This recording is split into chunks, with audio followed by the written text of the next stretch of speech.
That we are going to hear Professor Ishihara from Nagoya University.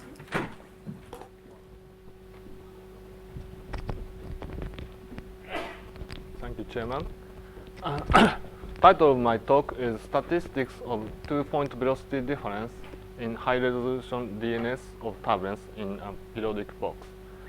This is a joint work with Professor Kaneda, Dr. Yokokawa, Dr. Itakura, and Dr. Uno. Turbulence is ubiquitous and it obeys deterministic equation, but the equation is nonlinear and non-equilibrium. The resulting turbulence is unpredictable and it has huge degrees of freedom. The degrees of freedom is as large as Reynolds number to the 9/4 power.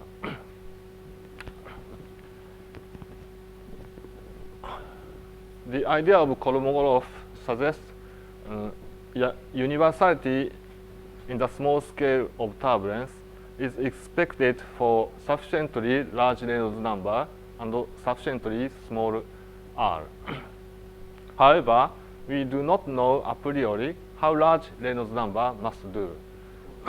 But we know that the larger Reynolds number is better.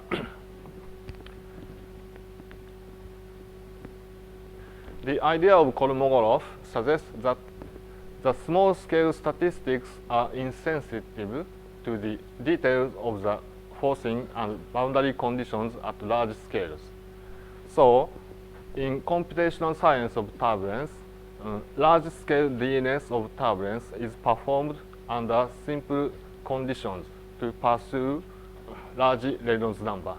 For example, we use periodic boundary condition and controllable forcing at large scales. So, such a DNS is helpful for us to understand turbulence greatly. This graph shows the history of representative direct numerical simulation of incompressible turbulence in a periodic box. The horizontal axis is here. The vertical axis is number of grid points in one direction. So here, by using the Earth simulator, we can do DNS with a number of grid points, 4,000 cube or 2,000 cube. This graph shows developments of supercomputer. Again, the horizontal axis is here. The vertical axis is the performance of the supercomputer. This red marks shows the top 1 supercomputers, and this plateau shows that the Earth simulator keeps 5 times top one. But now Earth simulator is about top 50, but the DNS data obtained using this Earth simulator still do not lose their value. So by using Earth simulator, we performed 2 series of DNS. One is series 1, the other is series 2. In series 1, the number of Kmax eta is approximately 1. In series 2, the number of Kmax eta is approximately 2. This table shows the number of grid points and the tera-microscale Reynolds number attained at the statistically steady state of turbulence. For example, by 4,000 cube DNS, and in series 1, we obtain over 1,000 tera-micro Reynolds number. These figures shows energy spectrum obtained these simulations. The left is series 1, and the right is from series 2. and we obtained very wide inertial range, for example, from this resolution, Reynolds number. So this graph shows, this figure shows a high vorticity region obtained by 4,000 cubes DNS. This is for 256 cube DNS. And this figures demonstrates the ratio of integral length scale to Kolmogorov length scale in the 4,000 cubes is much larger than that obtained by 256 cube simulations. So, in this paper, we focus on R and Reynolds number dependence of two-point statistics. In section 1, we examine K41 and study the two-order structure function and third-order structure function. And in section 2, we study probability density functions of velocity difference and higher-order structure functions. And in section 3, we study effects of anisotropy and non-stationarity. For one-point statistics of velocity derivatives, see this paper.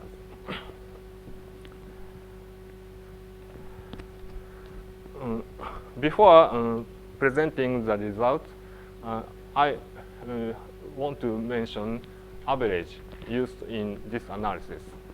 This is a definition of longitudinal velocity difference, and this is a transverse velocity difference, where n is a unit vector perpendicular to r.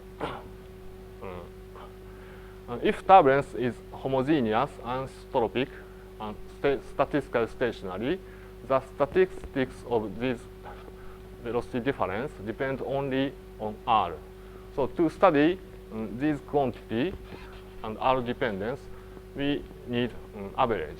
So first we take average over grid points, then average over certain directions. This is x, y, z directions. And then average over k snapshots. For transverse, for example, nth order structure function of transverse velocity, we use these direction set for the average. So in section 1, we examine first, second order structure function and next third order structure functions. This graph shows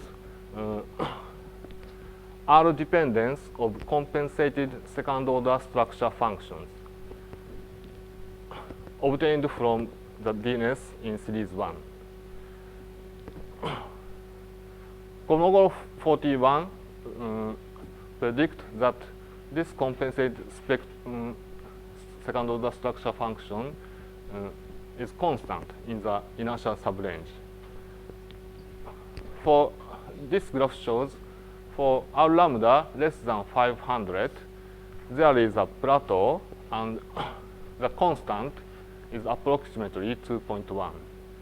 But if we look carefully, this graph, it shows that R lambda larger than 500, these curves is slightly tilted and its exponent is deviated from Kolmogorov's prediction, and the deviation is about 0.06.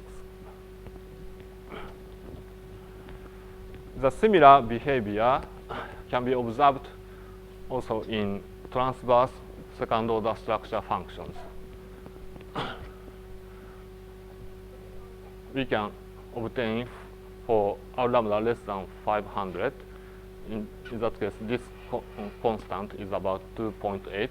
But for R lambda larger than 500, we observe little small deviation from Kolmonov's prediction. Error bars for you. Error bar? Error bars for you. Error bar of mu? Error bar is what accuracy you estimate. Just fitting. Whole number with plus minus 0.01 plus minus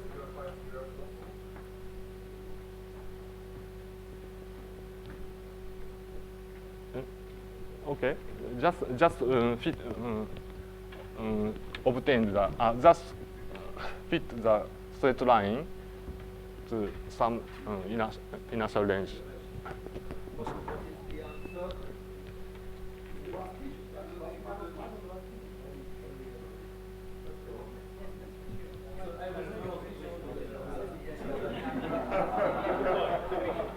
Okay, so small. If the turbulence is isotropic, this isotropy relation holds. So in this figure, I plot also the right-hand side. So left-hand side and right-hand side agree well at the small scales, but they different at large scales. Order are almost are approximately equal to the integral length scale. This here is the energy spectra. Again, for R lambda larger than 500, we observe little tilt, and the deviation from the Kolomov's prediction is about 0.10. If turbulence is isotropic and it has infinitely wide inertial subrange, the exponents mu and mu L, mu T and mu L should be equal. So this inequality implies that the finiteness of inertial subrange cause these differences. 1D energy spectra can be calculated from 3D energy spectrum by using these equations. The result is plotted in these figures. Again, we observed the deviation from the Kolmogorov prediction. The deviation is remarkable in this transverse energy spectrum. Here, there is the tilt.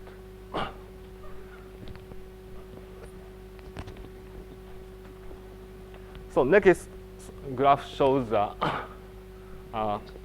compensated third-order structure functions. This is an exact relation obtained by Kolmogorov. So this equation implies that the inertial subrange, this quantity is flat and value 0.8 is obtained. And this finiteness is clearly comes from the finiteness of Reynolds number. The effect of finiteness of R lambda is estimated in this paper by a simple analysis. Since this is exact relation, we study this is the inertial range width of our simulations. So next we study PDF and high order structure functions. This figure shows this is a PDF of longitudinal velocity derivative, and these four figures shows the PDFs of longitudinal velocity differences. non-Gaussianity becomes strong as R over eta approaches 0 from this one. And these lines are from these obtained by using these data. Here, for R over eta larger than 8, green and blue lines overlap well. Green line is from series 1, R lambda equals 732. Blue one is obtained in series 2, R lambda equals 675. The R lambda is almost similar. The Kmax eta is one is 1, the other is 2. So these results suggest for R over eta larger than 8, the Kmax eta dependence of PDFs of longitudinal velocity differences is not so strong.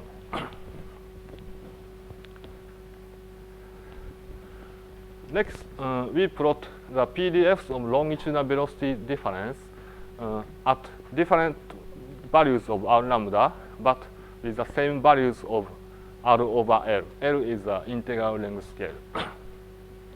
This graph shows the graphs PDFs at different values of R lambda, but with the same value of R over L, overlap well with each other for R in this range.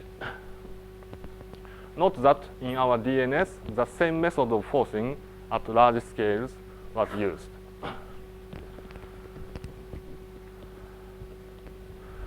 So to study R dependence quantitatively, we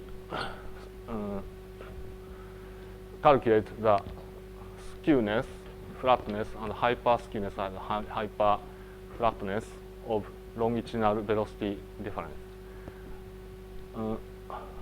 The skewness, R dependence of skewness at the different Reynolds numbers overlap well at a certain range of R. The similar is also true for hyper-skewness. And for flatness and hyper-flatness, there is a very good agreement is observed. The slope is consistent with the longitudinal exponent later coming up, and this is also consistent with the longitudinal exponents. And the value here, it is interesting to mention that the value here is Gaussian value. This is 3, this is 15.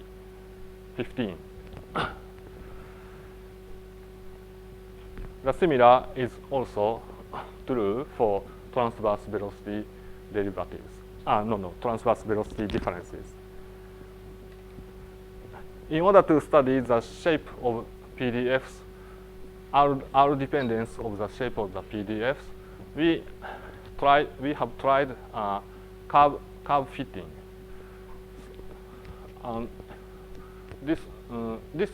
Here is a PDFs of velocity difference, longitudinal velocity difference. This is transverse velocity difference. So we try to fit this negative part and positive part, and average. This is almost symmetric, so average positive part using these fitting functions.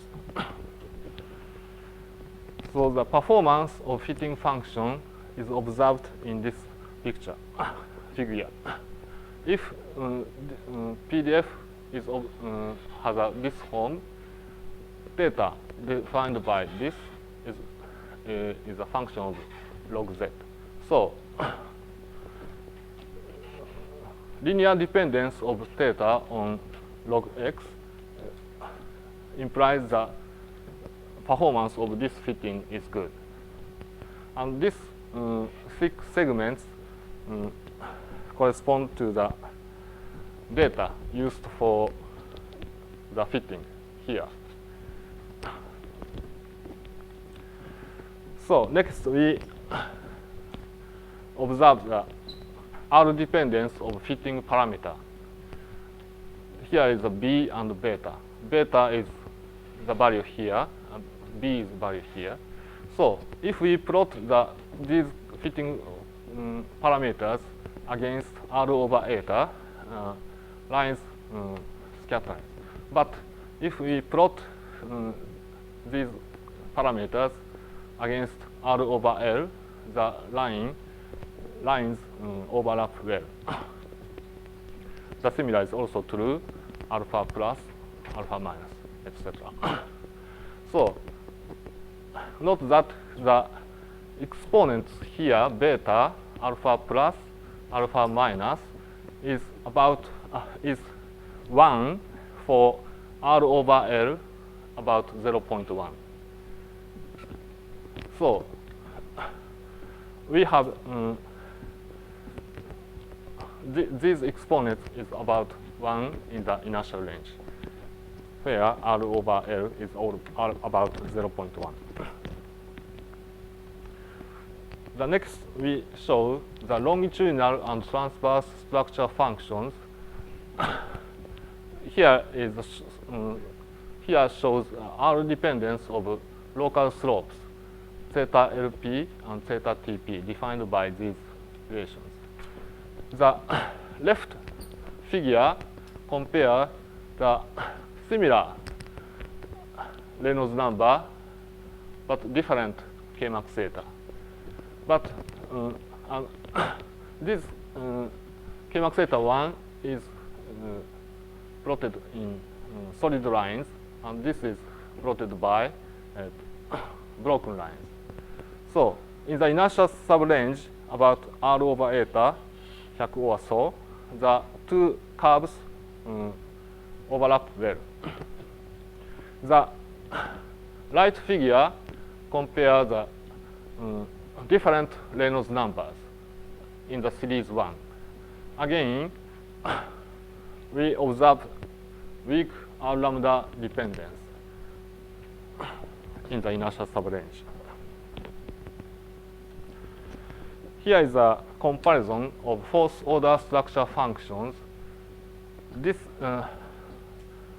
blue lines shows the transverse exponents, and red line shows longitudinal exponents.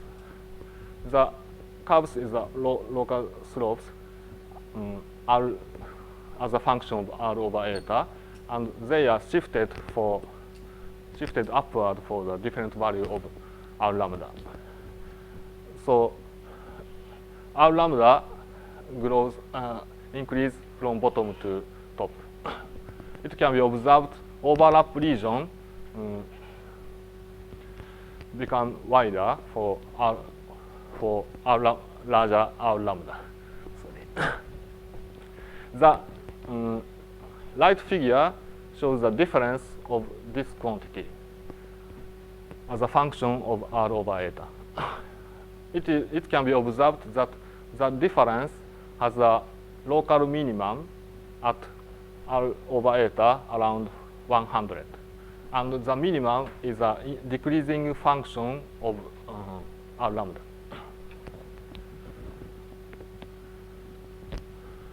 This is a P dependence of exponents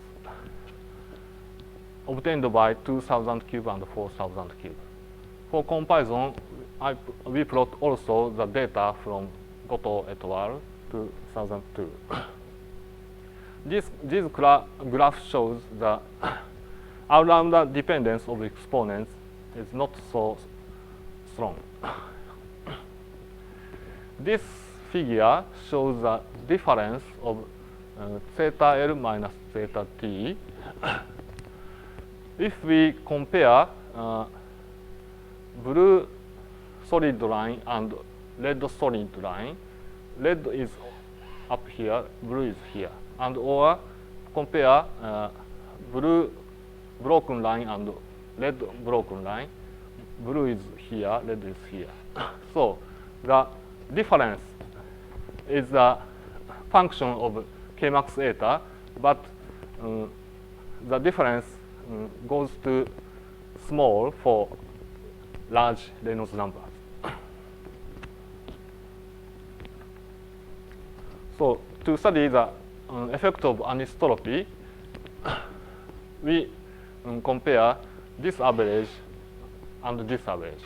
The colors are obtained by average over grid points, and black is obtained by average over these directions. So this graph shows that the anisotropic effect is larger for large p, and that is more larger remarkable in transverse exponents. This is a effect of non-stationarity, and the effect of non-stationarity is larger for large p. So here is a summary of my talk. Thank you.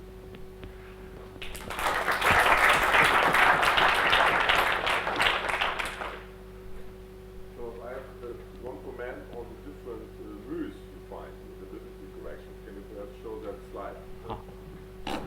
So the structure of a longitudinal structure function is of course connected with the longitudinal spectrum through Fourier transformation. Yes. So you must, by definition, have the correct move. I mean, you extract it in different ways, and I think this gives a good estimate on the error which you get for this move. This is the question Grisha asked. So it's about 0.03. And another question I have on the third-order structure function. Can you show this plot again where you have the third-order structure functions for various Reynolds numbers? So what puzzles me is the crossing. So if you look at the ordering of these lines for very large R, this is the order you would expect.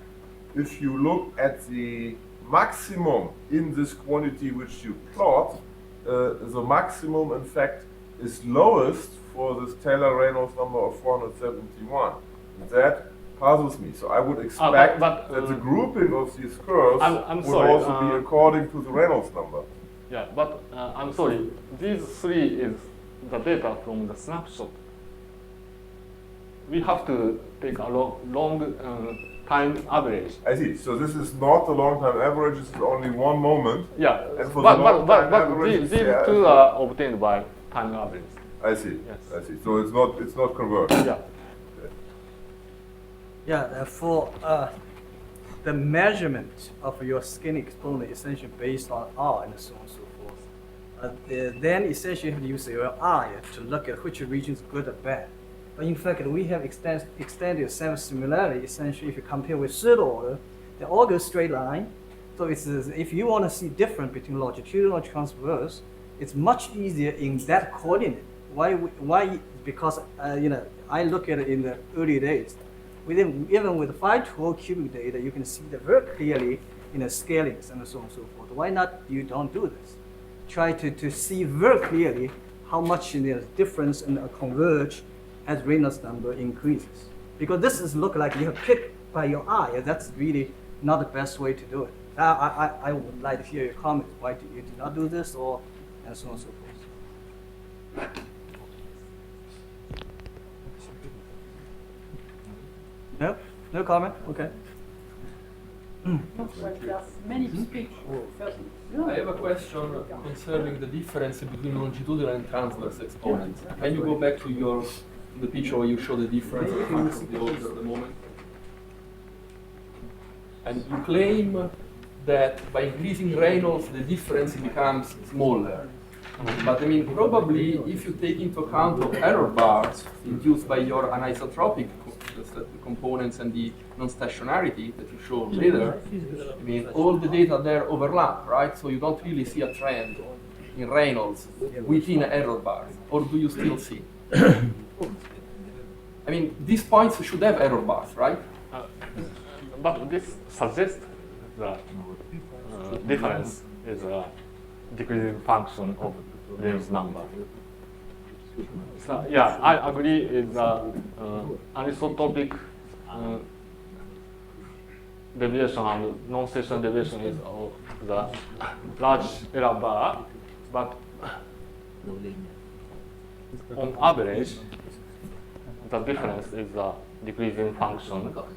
There is average, and then there should be oscillation estimated with error bars. My guess is that if you put error bars, then all points overlap, and that you don't see any change in Reynolds. But I mean, it would be nice to see. But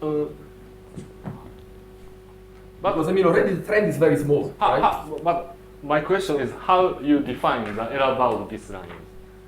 For instance, because this is an isotropic estimate. So for Yes. instance, estimating different components, as you did before, by looking at different x, y, and z, and looking at what is the anisotropic contribution in your statistics. You have an exponent for the x, one for y, one for z. The spread between these two, between these three, tells you something about how much anisotropic you are, and gives you, in some sense, an error bar on the isotropic estimate, because these are isotropic. Yes. Okay, I'll try. Yes. Okay, well, unless you want to answer this precise point, maybe? No. Okay. Because PK was on this, there is a long list. One of the results you show is that the longitudinal and transverse structure functions do not satisfy the theoretical relationships very well. Yes. And you're saying that that's because the Reynolds number is finite, so you don't have a very wide inertial range. But I think another important reason is that the size of the solution domain is finite. The solution domain being a cube is not isotropic.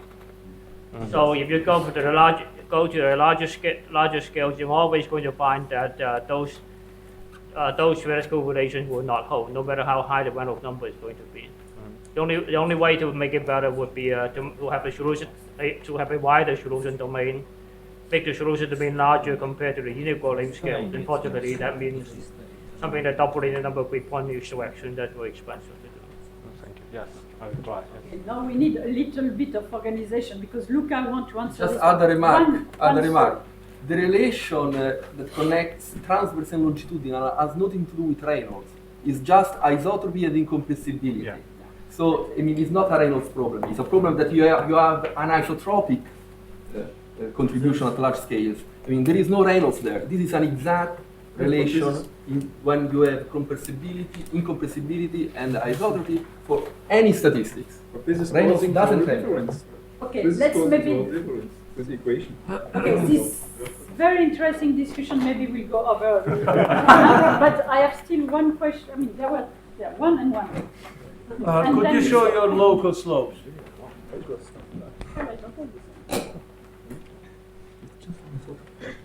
It's a simple peasant question. Oh, yeah. So you have these local slopes. Where is the global slope you showed for the structure function here? I observe over 100. Because to my view, I don't see any global slopes whatsoever. Do you? Depends. With error bars. I exaggerate deliberately. It's an old story in turbulence, so maybe we don't open this kind of door. Yeah, but this is a matter of what people call evidence. And then they say that things are consistent with evidence. Where is the evidence? Well, everyone has been doing this kind of evidence, so please. Next question. Next question. I'm sorry. What I'm asking is that what is the crossover length? Very roughly scale. So you see in the curves of this longitudinal curve, the curves go this way, and you go to the plateau. But I think that we may look at the crossover length at those points. In the longitudinal case, the crossover length seems to go to increase when the order is increased. But you see the same for the transverse? I could see that in the case of the transverse, it's almost straight. Yeah. It doesn't change in order. But the longitudinal, in my eyes, may depend on your eyes. the crossover looks like the little bit increasing. So, do you observe? Yeah, but unfortunately, I don't have the figures.